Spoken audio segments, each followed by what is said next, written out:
తెలుగు చిత్ర పరిశ్రమలో జగ్గుబాయిగా అభిమానులు ప్రేమగా పిలుచుకునే జగపతి బాబు గారి ప్రయాణం నిజంగా ఎంతో స్ఫూర్తిదాయకమనే చెప్పాలి. ఒకప్పుడు ఫ్యామిలీ హీరోగా తెలుగు ప్రేక్షకుల మనసులు గెలుచుకున్న ఆయన ఇప్పుడు విలన్ గా, క్యారెక్టర్ ఆర్టిస్ట్ గా సెకండ్ ఇన్నింగ్స్ లో పాన్ ఇండియా స్థాయిలో దూసుకొని పోతున్నారు. ఇప్పుడు తాజాగా ఆయన కీలక పాత్రలో నటించిన గోదావరి గట్టుపై సినిమా మే 8న ప్రేక్షకుల ముందుకు రాబోతుంది.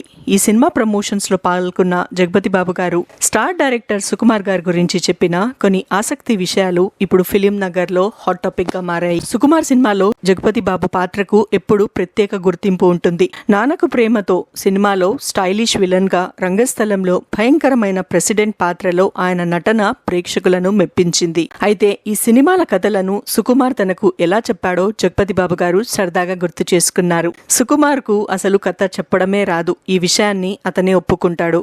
నాన్నకు ప్రేమతో సమయంలో ఏదో చెప్పడానికి ప్రయత్నించి చివరకు సార్ ఇవన్నీ కాదు మీరు చేసేయండి అన్నాడు. నేను కూడా సరే అనేశాను అంటూ నవ్వేశారు. ఇక రంగస్థలం గురించి మాట్లాడుతూ జగపతి బాబు మరో ఫన్నీ ఇన్సిడెంట్ గుర్తు చేసుకున్నారు. ఆ సినిమా కథ చెప్పడానికి సుకుమార్ గంటన్నర యోగా చేసి వచ్చారట. వచ్చాక కూడా సార్ ప్రెసిడెంట్ సార్, చొక్కా ఉండదు సార్, చుట్టా ఉంటుంది, బాగుంటుంది సార్ అని అన్నాడు. నేను వెంటనే సుక్కు కథ ఓకే, డేట్స్ ఎప్పుడో చెప్పు అన్నాను అంటూ నవ్వులు పూయించారు. ఈ మాటలతో దర్శకుడిపై జగపతి బాబు ఎంత నమ్మకం ఉందో స్పష్టంగా తెలుస్తుంది. ఇకపోతే జగపతి బాబు గారు 1989లో సింహస్వప్నంతో హీరోగా ఎంట్రీ ఇచ్చారు. తర్వాత గాయం, శుభలగ్నం, మావి చిగురు వంటి సినిమాలతో ఫ్యామిలీ ఆడియన్స్ కు ఎంతో దగ్గరయ్యారు. అలాగే అంతపురం వంటి సినిమాల్లో వైవిధ్యమైన నటనతో నంది ఫిలింఫేర్ అవార్డులు కూడా అందుకున్నారు. అయితే కెరియర్ లో ఒక దశలో హీరోగా అవకాశాలు తగ్గినప్పుడు లెజెండ్ సినిమాతో విలన్ గా మారి సెన్సేషన్ సృష్టించారు. ఆ తర్వాత శ్రీమంతుడు, అరవింద సమేత వీరరాఘవ,